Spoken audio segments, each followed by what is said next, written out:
When you look at these shapes, what do you see? You see more than just shapes, right? You see symbols. You see meaning. Without even trying, you automatically recognize that although these are just shapes, they stand for something more. This is an example of how our minds are constantly interpreting and analyzing and working to understand the world around us. Right now, as you're hearing the sound of my voice, your mind is interpreting that sound to make sense of and draw meaning out of what is otherwise just noise.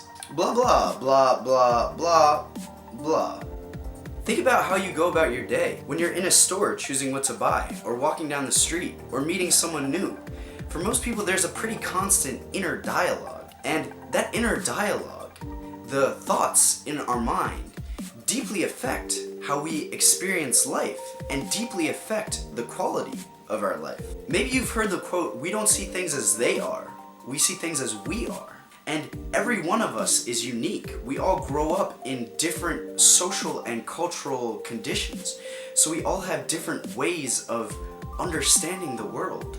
We all experience the world a little bit differently. Imagine if someone from ancient history somehow time traveled and landed today in the middle of Times Square, New York City. They would be so confused. They would look around and everything would look so strange and foreign and alien and probably scary because they have no prior experience. They have no knowledge to make sense of that experience. Meanwhile, it'd probably be pretty ordinary for you. We don't see things as they are, we see things as we are. And the examples of this are endless in basically every moment of our life. Think about every time you go to a sports game. After the game, some of the fans leave happy and some of the fans leave a bit upset, even though everyone has watched the same game. Why? And think about when you were a little kid scared of the monster under your bed. Was that just me? The fear was very real, even though the monster was not. In fact, most of the time when we experience fear, it's not because of what's actually happening, but because of what's going on inside our mind. Over time, our mind stitches together everything it's learned into an entire story, the story of our life, of who we are, where we've been, and where we're going. And that story can actually cause a lot of suffering. I mean, if you think about it, the story of our past often brings with it a lot of pain and heavy baggage that weighs us down in the present, even though those experiences are long gone.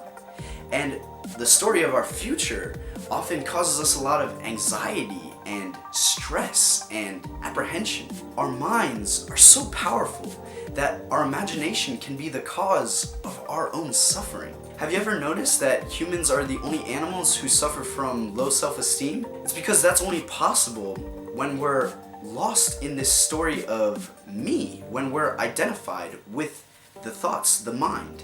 And think about how much suffering we cause each other because of these stories, these thoughts in our head. Feelings such as hatred or animosity or jealousy or prejudice or any kind of negativity really only happens because of our mental conditioning, because of thoughts that we've learned, stories that we've been taught. There is no gene for racism. There's no gene for bigotry. You're not born a bigot. You have to learn to be a bigot. I'm not trying to say that thoughts are bad. I mean, we need them to survive and to be human and to create and inspire. But most people are imprisoned rather than empowered by their thoughts. So I want to invite you to put your own mind under the microscope and see what's really true and what's false, what's really you and what's not. Are you defined by your thoughts? Or is what you are deeper than that? Are you the thoughts themselves, or are you the one who is aware of those thoughts? I mean, thoughts are constantly changing, constantly coming and going, but you, what you are, is always here. What would happen if just for a moment there were no thoughts? If all the conditioning, all the identity, all the knowledge, all the memories disappeared, it would be like being born again. And what would that feel like? If this was your first breath, if this was your first time tasting life, if you were just born into this moment, what would that be like? The beauty and the mystery would re-emerge. When the mind is silent, the result is to be totally plunged into this present moment, totally open to just tasting what it feels like to be you right now, with no impulse to change the way things are or avoid what's here or seek some better, brighter future. And there's a tremendous sense of peace and wellness in that presence. In fact, stress and anxiety and suffering in general is only possible when the mind takes you out of the present into the past or the future.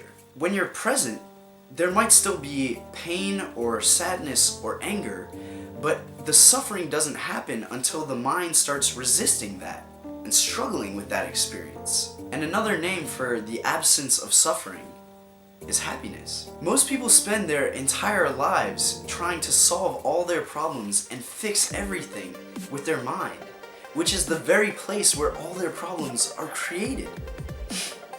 The way to find true, lasting peace is to relax into the present moment, to allow the mind to grow silent, and to settle into the sense of stillness and wellness that is there when the mind isn't busy imagining problems. Here and now is the doorway, the only doorway.